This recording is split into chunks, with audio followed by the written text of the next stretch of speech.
ini dua anaknya ini kayaknya anak-anak yang mampu ya, atau cukup paling tidak. Dan dua-duanya sombong. Yang pertama menegur, kamu jangan hanya punya satu pembantu. Yang anak kedua tersinggung. Celaka banget nih anak kedua ini. Aku tadi ngantuk jadi nggak ngantuk membaca ini. Iya, aku tadi udah ngantuk waktu kau baca. Begitu baca, wah langsung biar. Aduh, belajarlah untuk tidak memiliki apa-apa dan siapa-siapa, tapi hanya memiliki Tuhan. Amin.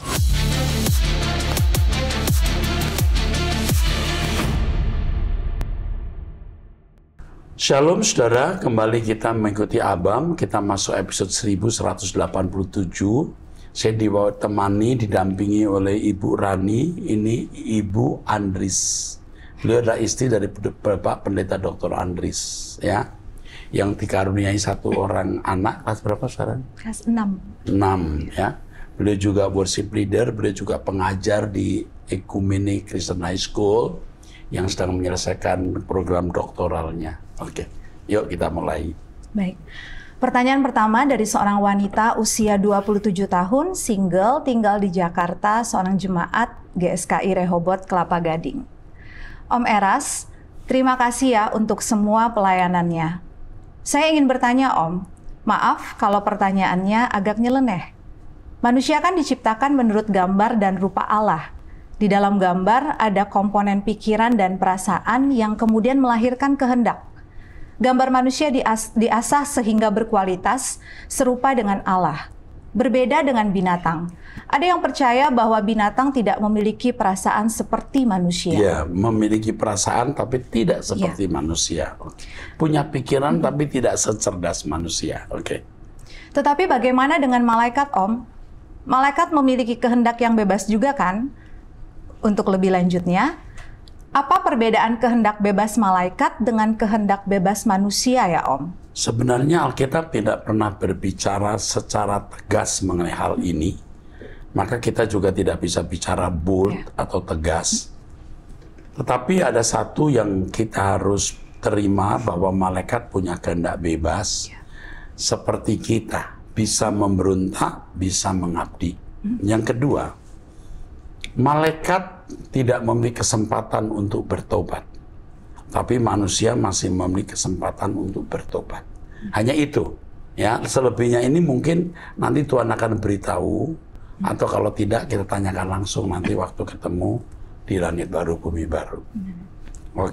Selanjutnya, jika malaikat dan makhluk-makhluk surgawi atau Bene Elohim juga memiliki kehendak bebas, apakah ini juga berarti bahwa mereka juga diciptakan dengan gambar Allah? Bisa, karena ketika baiklah kita menciptakan menurut rupa dan gambar kita, itu bisa. Gambar Allah itu maksudnya kemampuan bertindak sesuai dengan Allah.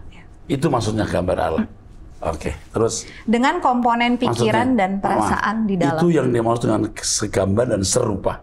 Kemampuan bertindak sesuai dengan kehendak Allah. Terus dengan apa? Dengan komponen pikiran dan perasaan di dalamnya. Amin, setuju. Ya, terus. Bagaimana dengan setan, Om? Sama, setan salah satu kerup. Jadi juga punya keadaan seperti ini.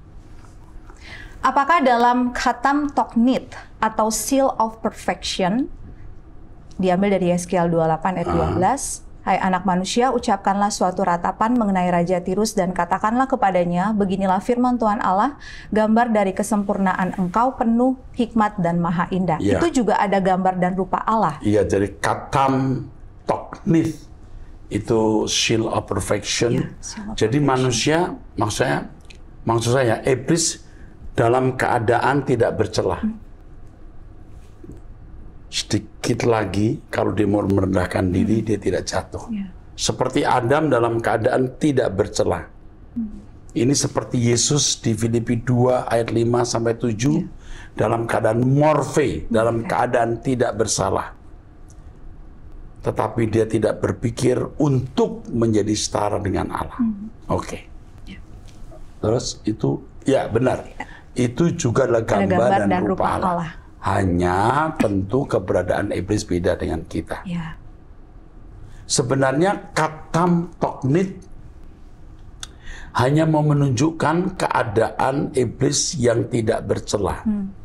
Tidak bercela waktu itu bukan berarti lalu selamanya tidak bercela. Kalau dia memberontak akhirnya menjadi rusak. Ya. Oke. Baik.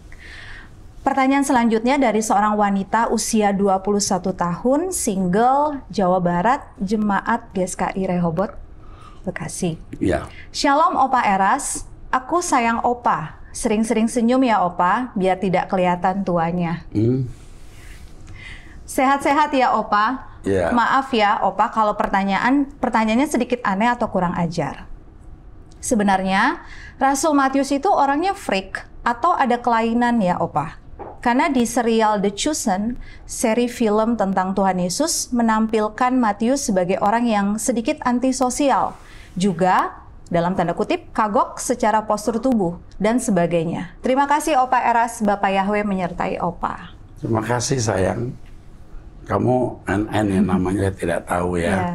Begini, film The Chosen atau film yang lain, itu sebenarnya penggambaran yang belum tentu persis sama seperti keadaan. Itu dielaborate begitu rupa, diwarna-warnai begitu rupa supaya juga tentu memiliki pesona dalam film tersebut. Apakah Matius memang antisosial? Kita tidak membaca di Alkitab seperti itu. Tapi yang saya tahu Matius ini dulu Lewi namanya, pemungut cukai. Seorang pemungut cukai pasti bergaul dengan banyak orang. Kalau dia antisosial kayaknya kecil kemungkinan. Itu saja. Jadi kalau kita lihat film Yesus, wajahnya demikian, jalannya begitu, belum tentu aslinya begitu, ya. Oke, saya kira cukup. Oke, selanjutnya dari seorang pria, ini merupakan pertanyaan teologi, usia 26 tahun, single, tinggal di Jakarta, Jemaat GSKI Rehoboth, Kelapa Gading. Shalom Om Eras, saya ingin bertanya. Saya sejak 2016 sudah berada di pelayanan kampus yang mengajarkan bahwa kita harus menjadi pemimpin yang berkarakter Kristus.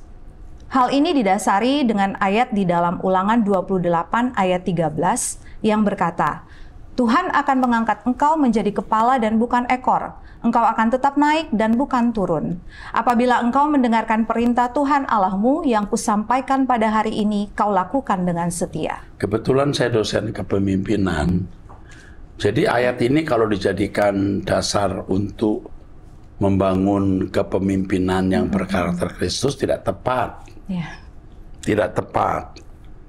Ayat perjanjian baru sudah cukup bahwa kita must be like Jesus, cukup, ya. Tapi ini jadi kepala bukan ekor. Ini sebenarnya menunjuk kepada bangsa Israel secara community, tidak ditujukan secara personal. Walaupun tentu juga bisa secara personal, tetapi perspektif dari ayat ini perspektif dalam suasana bukan zaman anugerah, oke? Oke, terus. Namun, setelah saya mendengarkan khotbah Om Eras cukup lama, lalu saya mulai mempertanyakan lagi pelayanan di tempat ini. Pertanyaan saya sebagai berikut. Jadi, sebenarnya apa maksud dan tujuan dari ayat ini? Tujuannya adalah bangsa Israel jika dengar-dengaran akan menjadi kepala. Dan hari ini kita melihat bangsa Israel jadi kepala. Dia bisa menguasai lobby representatif Amerika, seperti DPR, perusahaan berita dunia di tangan orang Yahudi, bankir itu kepala. Kekayaan bangsa-bangsa diberikan kepada bangsa itu, ya. Tapi ingat, ketika bangsa ini tidak dengar-dengaran, mereka juga diporak-porandakan oleh Allah. Itu maksud ayat itu. Jadi sebenarnya tidak bisa dikenakan untuk umat perjanjian baru. Karena umat perjanjian baru bukan soal jadi kepala atau ekor, tapi apakah dia di tempat yang Allah kehendaki, karena hidup kita milik Tuhan dan Tuhan buat kita sesuai kehendak Allah. Oke.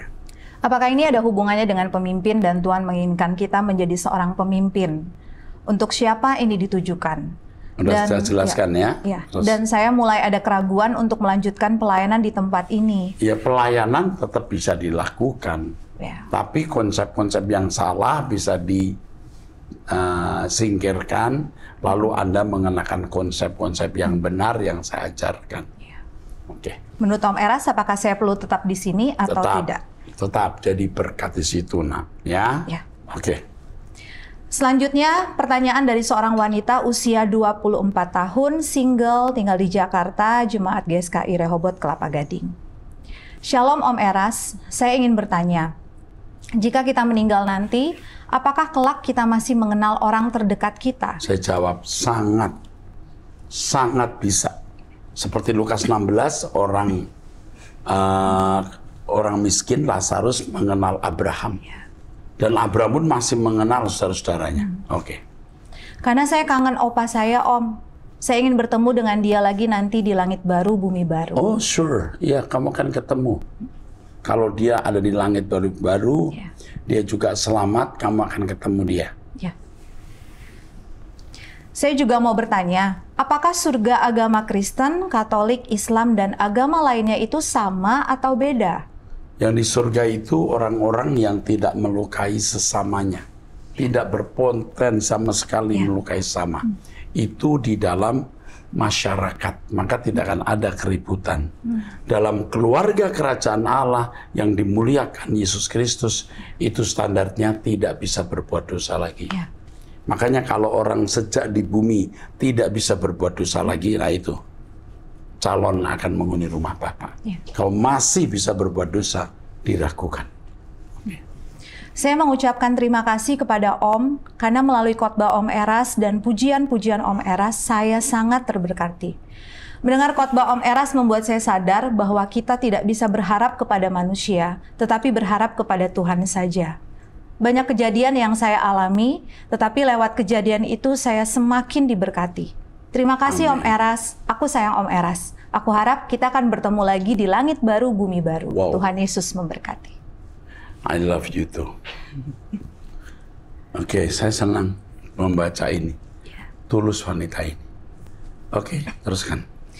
Selanjutnya dari seorang pria usia 27 tahun, belum menikah, tinggal di Jawa Barat. Shalom Pak Eras. Sebelum bertanya, saya ingin mengucapkan terima kasih sudah menjadi firman yang nyata, yang dapat saya lihat saat ini. Ya, kalimat-kalimat ini menjadi beban buat saya. Seperti pistol ditaruh di kepala saya. Saya harus memenuhi yang dia katakan. Tapi terima kasih untuk kepercayaan dan kasihnya. Tetap sehat ya Pak. Pak, saya anak dari seorang pendeta di sinode khusus gereja saya. Bukan GSKI tentunya ya. Terus? Saya lihat mereka belakangan ini sangat menentang keberadaan saya dikarenakan saya mengikuti Bapak. Ya, bukan hanya kamu. Di mana-mana orang yang ikut saya itu ditentang, sering ditentang oleh gereja. Jarang gereja yang menyambut saya, rata-rata menentang. Nggak apa-apa. Kamu punya nurani, kau bisa membedakan antara kepalsuan dan kebenaran. Jujur saya ingin keluar. Tetapi saya sudah berbulan-bulan bertanya kepada Tuhan dengan puasa dan berdoa. Apakah saya harus keluar atau bagaimana sikap saya? Selalu jawaban doa saya berkata untuk tetap bertahan, Pak. Ya, jadi berkat di situ dulu sayang. Sementara paling tidak, kamu harus justru menjadi berkat. Kalau orang mengatakan saya sesat, kamu pengikut sesat. Apakah orang sesat seperti ini? Iya. Yang berkelakuan baik, ya toh? Yang unggul dalam perilaku.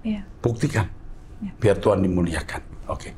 Bukan masalah bagaimana saya tetap bertahan, tetapi yang saya takuti, saya memiliki hati yang tawar kepada mereka. Karena ketika saya ikut pelayanan di gereja, mereka menyinggung pengajaran Bapak terus. Iya, enggak tahu dosa saya apa, orang memusuhin saya ini. Ya kalau apa, kamu ajarkan aja kebenaran, menurut kamu nggak usah singgung-singgung saya, gitu kan mestinya. Tapi nggak apa-apa kamu di situ, kalau kamu punya kesempatan, kamu meluruskan, kamu beritahu. Kalau misalnya mereka mengatakan, Pak Eras, itu mengatakan Yesus bukan juru selamat, kamu jawab, tidak, itu salah, itu hoax. Kata Pak Eras, Yesus bukan Tuhan, itu salah, itu hoax. Nah, kamu malah justru di situ bisa jadi berkat, nak. Oke.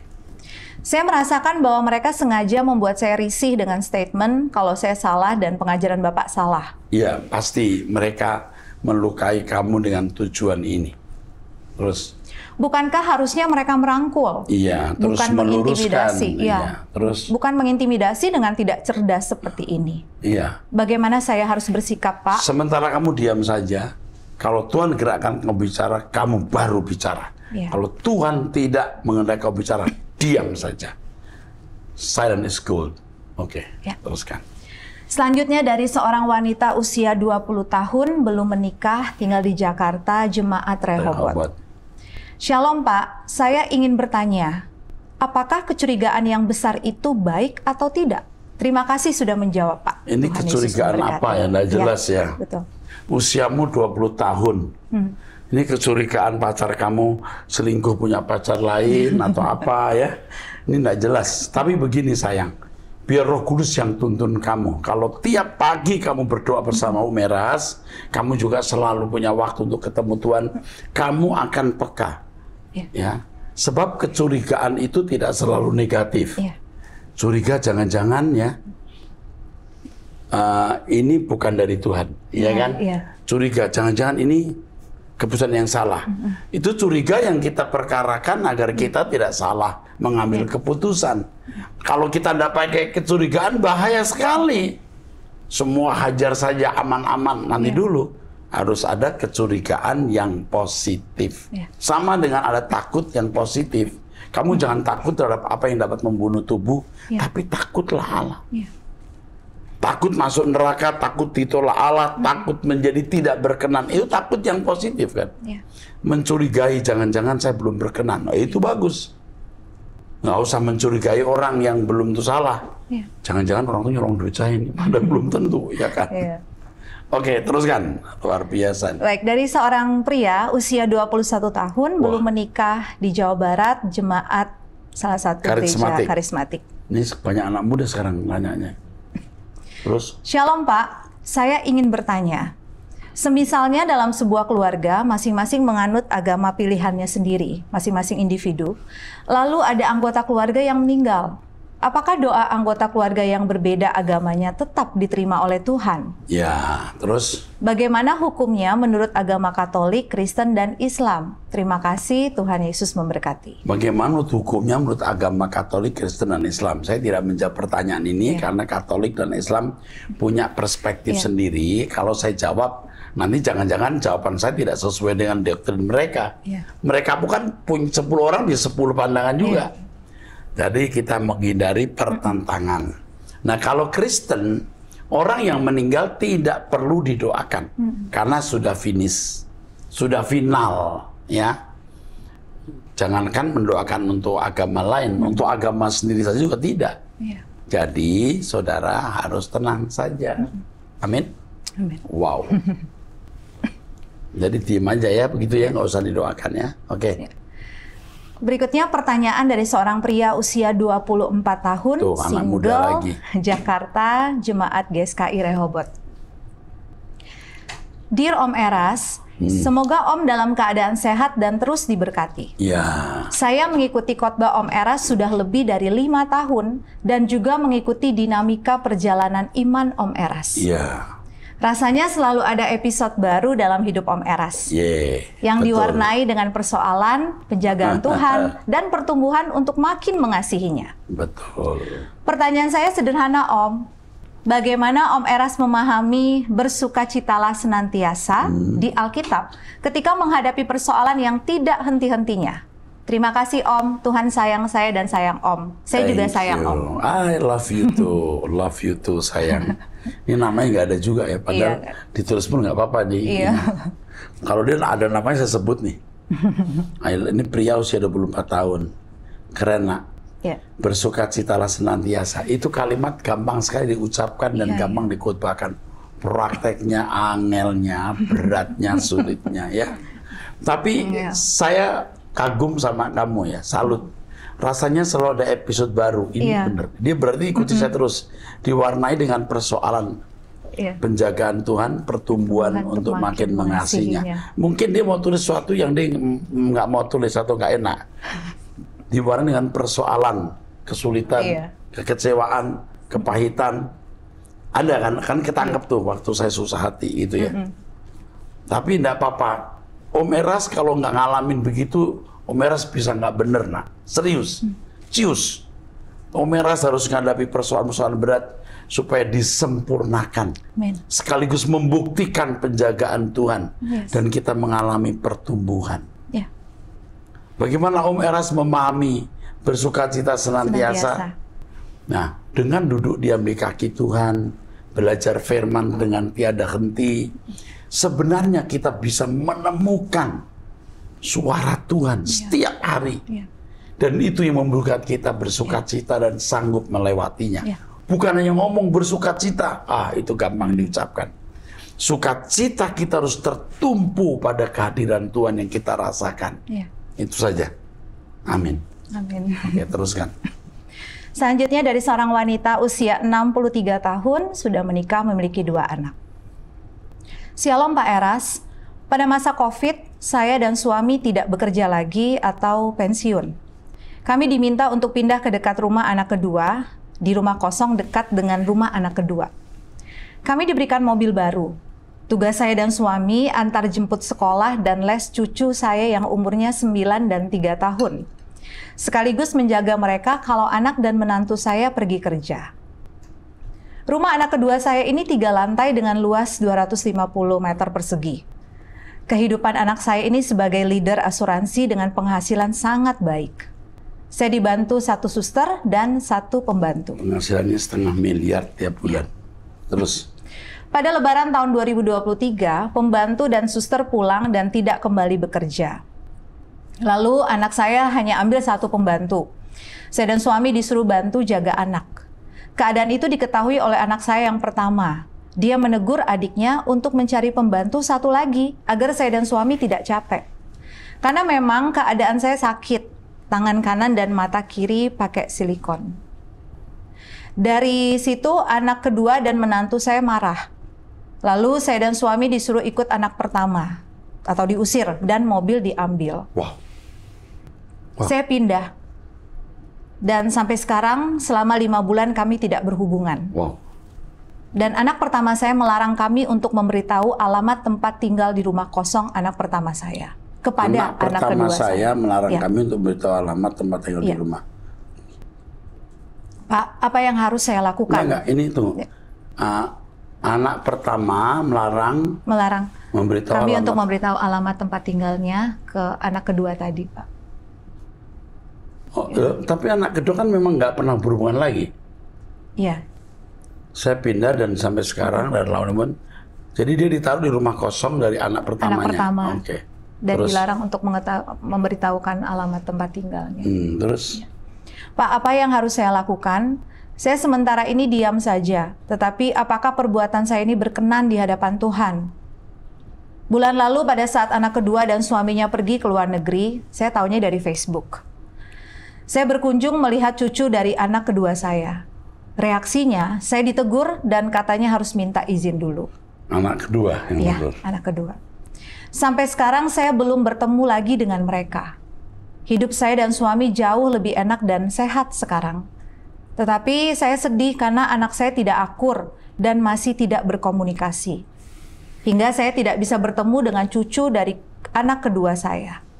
Terima kasih Pak Eras. Doa saya Bapak selalu sehat bersama keluarga dan seluruh tim Abang. Ini 2 anaknya ini kayaknya anak-anak yang mampu ya. Ya. Atau cukup paling tidak. Dan dua-duanya sombong. Dua-duanya sombong. Yang pertama menegur, kamu jangan hanya punya satu pembantu. Yang pertama, yang anak kedua tersinggung. Iya. Ngusir orang tuanya. Iya. Celaka banget nih anak kedua ini. Ngambil mobilnya, ngusir Mobil juga anak. diambil, ya. Nih ya, kamu ya. Ini. Aku tadi ngantuk jadi nggak ngantuk membaca ini. Miris. Miris, Pak. Iya, aku tadi udah ngantuk waktu kau baca. Terus begitu baca, wah langsung biar. Aduh, kamu ya. Loh, kamu tuh siapa ini? Nggak dengar Anak begini, kedua. Ibu. Ibu belajar nggak kebenaran yang saya ajarkan setiap hari? Satu jurus yang Ibu saya bagikan ya menghadapi situasi ini. Belajarlah untuk tidak memiliki apa-apa dan siapa-siapa. Iya. tapi hanya memiliki Tuhan. Amin. Belajarlah untuk hanya dimiliki Tuhan, tidak dimiliki siapa-siapa. Ya. Jangan anakmu, cucumu menjadi berhala. Kalaupun Anda nggak ketemu lagi, tidak masalah. Toh Bapak Ibu akan pulang. Ini usia 63 tahun. Ya. Ini ruwet, Bu. Saya nggak bisa menyelesaikan masalah. Ini masalah mereka. Ya. Untuk ibu aja yang saya beritahu, relakan. Ya. Kalau ibu meninggal dunia, ibu juga akan meninggalkan semuanya. Ya, jadi siap-siap kehilangan semuanya. Ya, siap-siap kehilangan semuanya. Cuman yang saya mau tanyakan, kenapa tidak tinggal di rumah sendiri, apa nggak punya rumah sendiri orang tua ini? Ya, itu. Lalu penghasilan, masih punya penghasilan nggak orang tua ini, ibu bapak ini? Pensiun. Kalau masih ada, jangan harap dari anak. Anak beri terima, nggak diberi jangan minta. Ini ya, kadang-kadang nih ya. Aduh, satu ibu, bapak bisa ngurus 5 anak. Ya, 1 anak. Tapi 5 anak nggak bisa ngurus satu ibu. Di dunia ini sesuai dengan akhir zaman, orang tidak mencintai, memberontak kepada orang tua itu di sini. Tidak mencintai orang tua, mencintai diri sendiri. Saya prihatin, Bu, tapi Ibu ikut terus true.id, yuk kita pulang bareng. Sudah selesai membesarkan anak, anak udah besar, anak sudah punya keluarga, udah lupakan. Tugas Ibu sudah selesai. Kita pulang saja ke langit baru, bumi baru. Ibu usia 63 tahun ya. Nah, saya nggak tahu suami Ibu usia berapa. Mungkin seusia saya 65 tahun. Yuk kita pulang saja. Nah, ada satu lagi. Ibu dilarang menghubungi anak kedua. Nggak boleh. Ibu nggak boleh mau. Ibu bilang, itu anakku harus tahu di mana saya berada. Ya. Lalu kalau ibu dilarang melihat cucu kalau tidak izin, ya udah, ibu jangan lihat cucu. Kalau suatu hari mau lihat, ibu bilang, aku izin ya, aku mau lihat cucu. Ya. Tapi anak ibu ini, maaf ya Bu, kurang ajar. Dia tidak menyayangi ibu secara patut. Tapi ibu bisa mendoakan supaya anak-anak ibu bertobat. Ini kepada anak-anak lain ini yang ikut abam nih. Don't mess with God. Betul. Lu jangan main-main sama Tuhan. Apa ini? Jadi emosi. Kamu ya memperlakukan orang tua seperti ini, kamu ini yang sedengar ya. Kamu akan luput dari hukuman. Bahaya sekali. Kalau pakai bahasa dunia, kualat. Kalau pakai bahasa kasarnya, terkutuk, terhukum. Ya, orang tua harus disayang, walaupun orang tua cerewet, galak, makin tua makin pikun, tetap disayang. Emangnya waktu kecil kamu nakal? Ya, jadi semua pecinta abam jangan lakukan seperti anak-anak ini yang disebutkan. Ngusir mamanya, ambil mobilnya. Emangnya dia bisa ngulangin tuh air susu? Hah? Terus anak yang kedua jangan kasih tahu di mana tinggal, nggak boleh juga. Anak pertama melarang. nggak boleh, karena ibu berhak untuk ketemu anak dan cucu.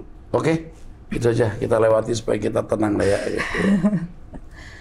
Baik, pertanyaan selanjutnya dari seorang wanita usia 15 tahun, seorang pelajar jemaat GSKI. Shalom Om Eras, ya NTT, Nusa Tenggara Timur. Shalom Om Eras, saya ingin bertanya Om. Baik sayang. Saya memiliki ketakutan yang tidak bisa saya kontrol Om. Apa? Orang tua saya sudah sering mengingatkan saya untuk tidak takut dan selalu memotivasi saya. Tapi Om, saya sulit dalam hal itu sehingga berdampak pada sekolah saya. Ya takut apa? Teruskan. Om, untuk saat ini saya hanya mau berjuang hidup kudus. Bagaimana saya dapat mengatasi ketakutan yang tidak dapat dikontrol itu, Om? Takut apa nih? Nggak ada ya? Teruskan. Mohon juga doa dan dukungannya Om Eras yang sudah menjadi Bapak rohaniku. Bapak Elohim Yahweh memberkati Om Eras dalam setiap tugas dan tanggung jawabnya. Semua pasti bisa dilewati bersama Tuhan, Om Eras. Kamu bisa nasihatin saya. Iya. Kamu bisa nasihatin saya, bisa dilewati Om. Lah kamu sendiri ketakutan bagaimana ya? Begini sayang, ini namanya Aprilia ya. Aprilia Nazario Alves Belo.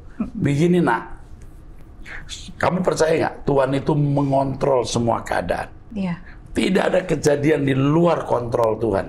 Iya. Kamu yakini ini membuat kamu tenang. Apapun yang terjadi di depan, tidak ada sesuatu yang membawa keburukan. Iya. Apapun yang terjadi, yang penting kamu tetap mencari Tuhan. Kalau bersalah ya minta ampun, gitu. Belajar untuk hidup kudus. Apa yang kamu katakan benar ini. Mengatasi ketakutan, ya. Bagaimana hidup suci. Aku hanya mau berjuang hidup kudus. Kalau kamu hidup lebih benar, kamu nanti akan lebih kuat. Dulu Om Eras naik pesawat aja kalau gerubuk-gerubuk ada takutnya juga. Sekarang hampir nggak pernah. Nggak ada takutnya. Mau takut juga udah susah. Benar. Apapun yang terjadi itu terbaik. Nah kalau memang Tuhan suruh nih pesawat jatuh, siapa yang bisa melarang? Iya. Tapi kalau Tuhan mau saya panjang umur, ini pesawat biar after bensinnya habis, tetap mendarat. Kalau Tuhan suruh. Betul nggak? Iya, betul. Kalau memang Tuhan belum suruh saya mati, udah habis tuh afternya ya. After ya. Dia melayang begini, terus cek sampai ke bawah. Pilotnya bingung, kenapa bisa begini? Ada 200 malaikat pegang itu pesawat. Jadi nggak jatuh. Udah mau nyungsep dipegang, kenapa? Di situ ada anakku yang belum waktunya meninggal, ya kan? Tapi kalau waktunya meninggal, mesin baru, after cukup, Tuhan kasih, udah clear nih. Ditiup gini, diam, dus. Kalau memang waktunya, makanya jangan sombong, ya. Oke, cukup ya, Bu Rani. Ya, Pak. Kita udah menjawab beberapa pertanyaan. Sampai bertemu di episode 1188. Ya, Tuhan berkati. Sampai jumpa.